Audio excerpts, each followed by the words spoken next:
नमस्कार साथियों, स्वागत है आपका आज के सेशन में। जैसा कि आपको ज्ञात है, हम बीटीसी प्रशिक्षुओं के लिए एक सीरीज चला रहे हैं।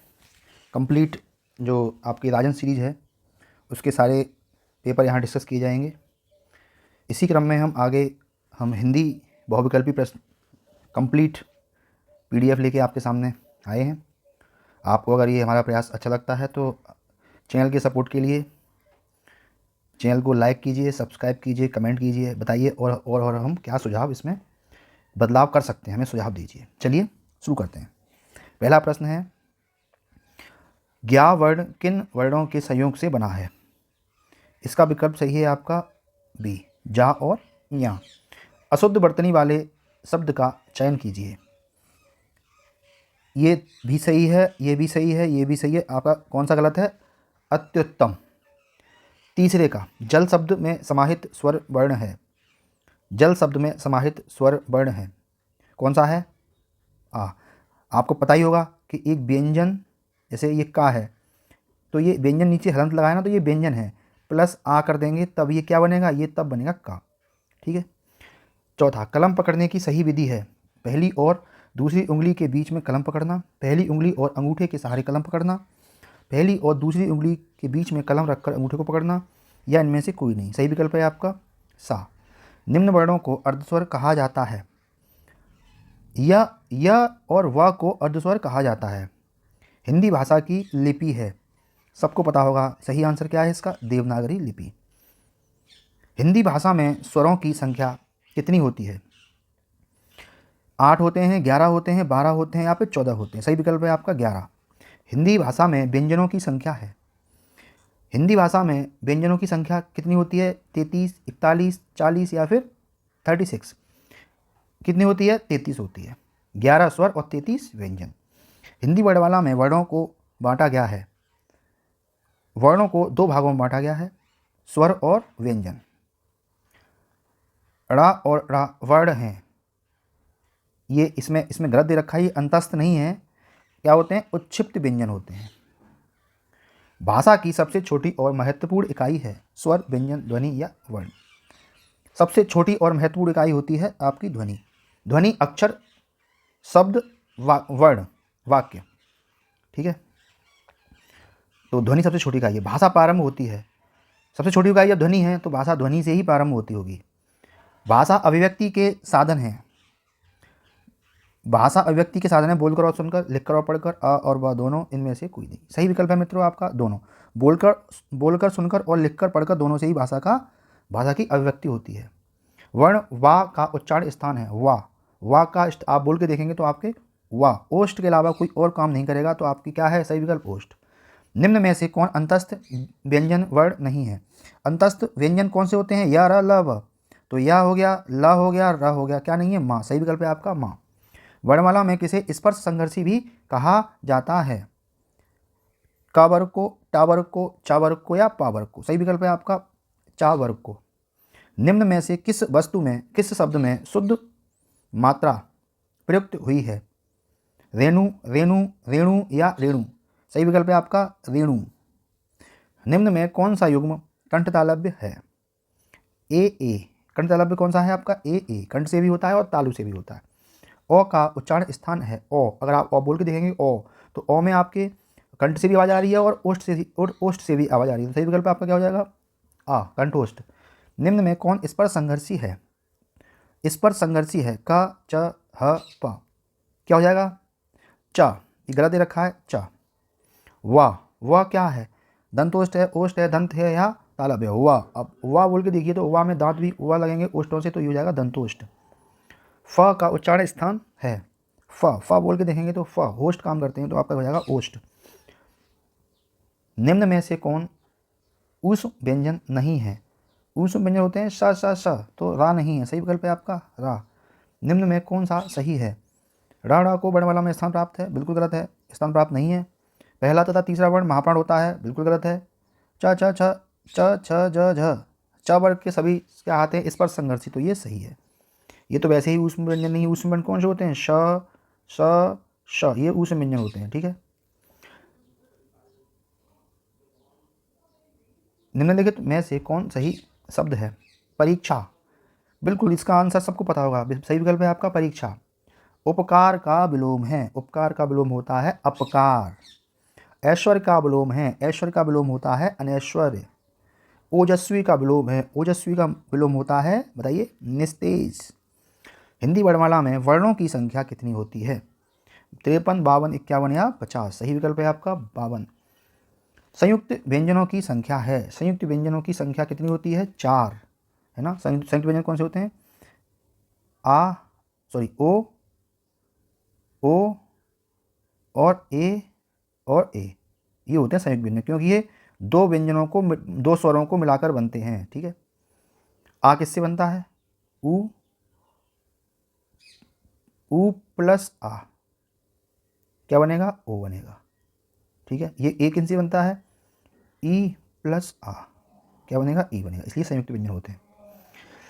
हंस पद का चिन्ह होता है, हंस पद का चिन्ह होता है ये या ये होता है। हंस पद होता क्या है? जैसे हम कोई वाक्य लिख रहे हैं, जैसे राम राम आया और यहाँ पर छूट गया, है ना, तो यहाँ हमें घर लिखना, तो ऐसे लगा देंगे और यहाँ लिख देंगे राम घर, है ना। मतलब वाक्य लिखते वक्त कोई शब्द आप भूल जाओ लिखना, तो आप ये हंस पद लगा सकते हो और उसके ऊपर नीचे लिख के उसको बता सकते हो कि हम ये लिखना भूल गए हैं इस जगह पे। अर्ध संवृत स्वर है ए ओ, ई आ, सही विकल्प है आपका ए ओ, आधा मुंह खुलेगा इसमें। कंठ ध्वनि का सही प्रयोग है कुर्सी, मेज, खड़क या दबात। कंठ ध्वनि खड़क सही है, खड़क। इसमें आपकी कंठ ध्वनि निकलेगी ला, ला वर्ड है ला, अगर ला बोलेंगे तो आपके तालू से छुएगा, जीभ छुएगी, तो ये तालव्य। शाह का उच्चारण स्थान है शाह, शाह का उच्चारण स्थान है ओष्ठ, कंठ या तालु या दंत। क्या है? तालु। निम्न में ह्रस्व ध्वनि नहीं है, ह्रस्व ध्वनि नहीं है, नहीं है इसमें, बिल्कुल इसमें ह्रस्व ध्वनि कौन सी नहीं है? आपकी ई ह्रस्व ध्वनि नहीं है, ह्रस्व ध्वनि है, वही मैं कह रहा हूँ, गलत कैसे है। ह्रस्व स्वर कौन से होते हैं? आ ई उ ओ, आ ई अ ई उ और री, ये क्या होते हैं? आपके ह्रस्व स्वर या मूल स्वर होते हैं। तो क्या कौन सी है इसमें? ये क्या है? ये ई आपकी ह्रस्व ध्वनि है, ठीक है। निम्न में ह्रस्व स्वर नहीं है। अब देखिए ह्रस्व आ ई उ ई, आ ई उ री, इसके अलावा कौन सा है? आ गया, ई आ गया, ये नहीं है आपकी, ह्रस्व स्वर नहीं है। करुणा का विलोम, करुणा का विलोम क्या होता है? निष्ठुर। कृत्रिम का विलोम, कृत्रिम का क्या होगा? असली, निर्मित, सहज या प्राकृतिक। सही विकल्प है प्राकृतिक। अभिज्ञ का विलोम क्या है? तज्ञ, अज्ञ, चतुर, प्रज्ञ। अज्ञ का अज्ञ, अभिज्ञ का अज्ञ होता है। इष्ट का विलोम है, इष्ट का होता है अनिष्ट। निम्न में से किस वर्ण का उच्चारण स्थान कंठ नहीं है? का वर्ण ही कंठ बोला जाता है, कंठ से सारे वर्ण का वर्ग के, तो सही विकल्प है आपका डा नहीं है। कौन संयुक्त वर्ण नहीं है? क्षा का क्षा से बनता है, जार यहाँ से बनता है, त्रा से बनता है, ये नहीं है आपको, ये एक स्वर है। जिन वर्णों का उच्चारण स्थान बिना बाधा और अवरोध के होता है, ऐसे वर्णों को क्या कहा जाता है? ऐसे वर्णों को स्वर कहा जाता है। निम्न में कौन असत्य है? ता ओष्ठ व्यंजन है, श ऊष्म व्यंजन है, बिल्कुल सही है। फा ओष्ठ व्यंजन सही है, क्ष गलत कौन सा है? ता ओष्ठ व्यंजन, ता है दंतव्य व्यंजन। चा है आपका तालव्य। कौन पार्श्विक वर्ण है? पार्श्विक वर्ण आपका है या ये, या नहीं है, रा नहीं है, वह क्या है? ला। निम्न में कौन उच्छिप्त व्यंजन है? उच्छिप्त व्यंजन तो कुछ से पहले भी आया था ये क्वेश्चन, क्या नहीं है? उच्छित व्यंजन है, तो रा और रा ये उच्छिप्त व्यंजन हैं। ज्ञा को वर्णमाला में माना जाता है। ज्ञा क्या होता है? ज्ञा, जा और या का जोड़ होता है ज्ञा, तो संयुक्त व्यंजन बोला जाता है। निम्नलिखित स्वरों में, निम्नलिखित शब्दों में कौन सा शुद्ध है? आधीन, अधीन, आधीन या इनमें से कोई नहीं। क्या है आपका? अधीन। मांटेशरी विधि का प्रयोग करते हैं मौन वाचन में, सस्वर वाचन में, लेखन शिक्षण में या उपरोक्त सभी में। सही विकल्प है आपका लेखन शिक्षण में मांटेशरी विधि का प्रयोग करते हैं। क्ष, क्ष संयुक्त वर्ण संयुक्त से बनता है, का और शा से बनता है, सबको पता होगा ये तो, का और क्ष, क्ष, ठीक है। पर्वत शब्द का समानार्थी शब्द है, पर्वत का समानार्थी क्या होता है? पर्वत का समानार्थी शब्द है घन, आगार, आगार जंगल, कूट, ठीक है, कूट नहीं है, कूट है मतलब। कौन निम्न में कौन मूर्धन्य ध्वनि नहीं है? टा, टा मूर्धन्य है, ठा मूर्धन्य है, डा मूर्धन्य है, रा नहीं है, रा। ध्वनि का उच्चारण स्थान के आधार पर होता है, ध्वनि का उच्चारण स्थान के आधार पर होता है, ध्वनि का उच्चारण स्थान के आधार पर ध्वनि, ध्वनि, अच्छा ध्वनि, ध्वनि देखेंगे तो दंत से, ध्वनि दंत से शुरू होता है। दंतोष्ठ से उच्चारित होने वाले व्यंजन हैं फ, फ, व, य, र नहीं है। ट, ठ, ट ये तालब, ट तालब, क कंठब, कंठब च तालब्य, ठ ठ मूर्धन्य, य ठीक है, यही नहीं है, दांतों से यही है। संयुक्त स्वर है आ ई उ ए, दो स्वरों से मिल से बने हुए वो सारे ये हैं। वर्णमाला में अंतस्थ व्यंजन होते हैं 4, 5, 6 या 7। देखिए मैं स्पीड से कह रहा हूँ कि आपका टाइम खर्च हो, आप इसको एक बार सुन लीजिए पेपर से पहले, है ना, बहुत जल्दी आपको याद हो जाएगा। ये वर्णमाला में अंतस्थ व्यंजन हैं कौन है? 4। इस तरह की बातें बिल्कुल नहीं करेंगे हम लोग, सीधा टारगेट करेंगे, अपने फोकस करेंगे अपने लक्ष्य के ऊपर, ठीक है। वर्ण शा, शा, ह कौन से व्यंजन कहे जाते हैं? सही विकल्प है आपका अ और ब, यानी स्पर्श और स्पर्श संघर्षी दोनों शब्दों के शुद्ध उच्चारण का विकास होता है अ व ब दोनों से, यानी शिक्षण के द्वारा और लेखन के द्वारा। ये पहले भी आ चुका है क्वेश्चन। ध्वनि के नियम का प्रारंभ किया किसने किया? ग्रियर्सन ने। हिंदी में कितनी बोलियां प्रचलित हैं? सही विकल्प है आपका 18। वर्ण द व या से मिलकर संयुक्त वर्ण बनता है, बताइए क्या होगा इसका उत्तर? इसका उत्तर होगा ध्या। वर्णमाला का आशय है, वर्णमाला का आशय वर्णों के व्यवस्थित समूह से है। हिंदी भाषा में मूलतः वर्णों की संख्या मानी जाती है 52 मानी जाती है। अयोगवाह क्या होता है? अयोगवाह एक विसर्ग होते हैं। रुकना या अर्ध ठहराव किस विराम चिन्ह का द्योतक है? ये अल्प विराम का द्योतक है। हर्ष, शोक, दुख तथा गणा आदि द्योतक शब्दों के पश्चात कौन सा चिन्ह लगता है? बताइए कौन सा लगता है? इसमें लगता है विषमादि द्योतक चिन्ह, ये होता है ना विषमाद्योतक, ये वाला, ठीक है। शब्द को संक्षिप्त लिखने में अपनाया जाता है, क्या अपनाया जाता है? लाघव चिन्ह। शब्द से अर्थ को स्पष्ट करने के लिए अपनाया जाता है, क्या अपनाया जाता है? कोष्टक का चिन्ह। अल्पसूचक विराम का चिन्ह है, अल्पसूचक विराम का चिन्ह है, नहीं सॉरी ये प्रश्न सूचक है, अल्पसूचक तो ये आंसर हो जाएगा, ये पूरा प्रश्न सूचक, तो ये हो जाएगा ये वाला क्वेश्चन मार्क। निम्न में कौन सी ध्वनि अंतस्थ नहीं है? अंतस्थ होते हैं या रा, ल, व, तो कौन सा है इसमें? व नहीं है। पाठ्यवस्तु विश्लेषण होता है, सही विकल्प है इसका दा, एक कालांश की शैक्षिक सामग्री का। आनंद का विलोम है, आनंद का विलोम होता है विषाद। विरोध शब्द का विलोम है, विरोध का मतलब विरोध का विलोम होता है समर्थन। श श श श श ह कहलाते हैं, ये कहलाते हैं आपके ऊष्म व्यंजन। अहे शब्द का अर्थ है, अहे शब्द का अर्थ होता है सर्प। स्थावर का विलोम होता है, कई बार पूछा गया क्वेश्चन है, स्थावर का विलोम बताइए क्या होता है? स्थावर का विलोम होता है जंगम। निम्नलिखित में से शुद्ध शब्द है, सही शब्द है आपका कोमोदेनी।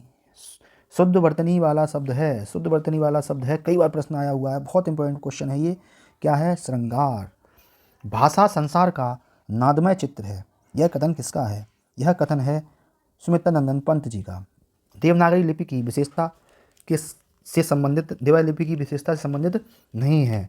सही विकल्प है आपका स्वर रेखा का प्रयोग अनावश्यक केवल अलंकरण के लिए। भाषा की सबसे छोटी इकाई होती है, भाषा की सबसे छोटी इकाई इस ऑप्शन के अनुसार क्या होती है? वर्ड, है ना, वर्ड से भी छोटी क्या होती है? ध्वनि। अनुग्रह शब्द का विलोम होता है, अनुग्रह शब्द का विलोम विग्रह होता है। अब्ज शब्द का अर्थ है, अब्ज शब्द का अर्थ होता है शंख भी होता है, कमल भी होता है, कपूर भी होता है, उपरोक्त सभी क से माँ तक के व्यंजन कहलाते हैं। क से माँ तक के व्यंजन ऊष्म, अंतस्थ, संयुक्त या स्पर्श। सही विकल्प है आपका क से माँ तक के 25 व्यंजनों को हम स्पर्श व्यंजन कहते हैं। निम्न में से कौन सा शब्द समुद्र का पर्यायवाची नहीं है? सही विकल्प है इसका उर्वशी, उर्वशी नहीं है, जलधि है, पयोधि है, उदधि, सबके पीछे धा धा लगा है, समुद्र का पर्यायवाची है, ऐसे याद कर लो। निम्न में कौन सा शब्द हिमालय का पर्यायवाची नहीं है? हिमालय का पर्यायवाची नहीं कौन सा है? गिरजेश। निम्न में कौन सा शब्द सरस्वती का पर्यायवाची नहीं है? कौन सा नहीं है? पद्मा। निम्न में कौन सा शब्द सूर्य का पर्यायवाची नहीं है? बताइए कौन सा सूर्य का पर्यायवाची नहीं है? इसका निशाकर नहीं है। निम्न में कौन सा शब्द सुंदर का पर्यायवाची नहीं है? ललाम, चारू, मंजूषा या मंजुल। सही विकल्प है आपका मंजूषा। उज्ज्वल का समानार्थी होता है धवल, स्वच्छ, कुंठा या पवित्र। सही विकल्प है आपका धवल। ऊर्जा का समानार्थी है, ऊर्जा का समानार्थी होता है ओज।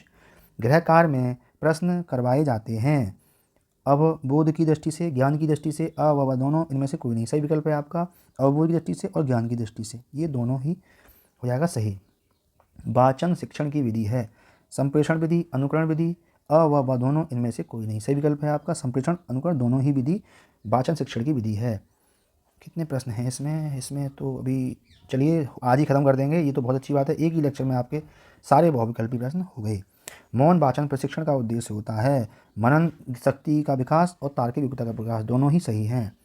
लेखन शिक्षण की प्रमुख विधि है लिखने का कौशल।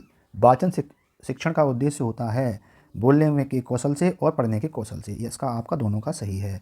यह अलावा कहलाते हैं, कितनी बार ये क्वेश्चन आएगा, अंतस्थ। द्विज शब्द का अर्थ होता है, द्विज शब्द का अर्थ होता है, देखिए द्विज को ब्राह्मण भी कहते हैं, दांत से भी होता है, पक्षी से भी होता है, नहीं इनमें से सभी, ये सही है। लिपि विकास का प्रथम सोपान है। लिपि विकास का प्रथम सोपान है, किसने कहा है इनमें से, चित्रलिपि, अक्षर लिपि, बड़ लिपि, गलत है, सारे इनमें से कोई नहीं। जंगम का विलोम आया भी था, स्थावर। दिन का विलोम किसको नहीं पता है, रात। आनंद का पर्यायवाची किसको नहीं पता है, प्रमोद। इंद्र का पर्यायवाची सबको पता है, ये भी पुरंदर, किलों को तोड़ने वाला। तरंग का पर्यायवाची है, तरंग का उर्मी होता है। दास का पर्यायवाची है, दास का पर्यायवाची होता है आपका सेवक। विभावरी का पर्यायवाची है, विभावरी का पर्यायवाची छरडा, छरडा मीन्स रात, ये रात के पर्यायवाची हैं सारे, विभावरी, छरडा, है ना। निम्न में कौन एक अग्नि का पर्यायवाची नहीं है, अनिल अग्नि का पर्यायवाची नहीं है, इसी होता है अनल, अनल अनल अनल का अग्नि का पर्यायवाची होता है अनल, और अग्नि ये होता है हवा का, अनिल, ठीक है। बाकी पावक, वैश्वानर, किसान भी सारे पर्यायवाची किसके हैं, अग्नि के। कतिपय का समानार्थी है, कतिपय का समानार्थी होता है कुछ। अर्धविराम होता है, अर्धविराम क्यों होता है बताइए, ये होता है पूर्ण विराम से कम। विराम का शाब्दिक अर्थ होता है, विराम का शाब्दिक अर्थ होता है आराम करना। पूर्ण विराम से अभिप्राय है, पूर्ण विराम से अभिप्राय है पूरी तरह रुकना। लघु का विलोम है, लघु का विलोम होता है गुरु। पर्वत का समानार्थी होता है, पर्वत का समानार्थी होता है कूट। पहले भी प्रश्न आया है, रिपीट हुआ है क्वेश्चन।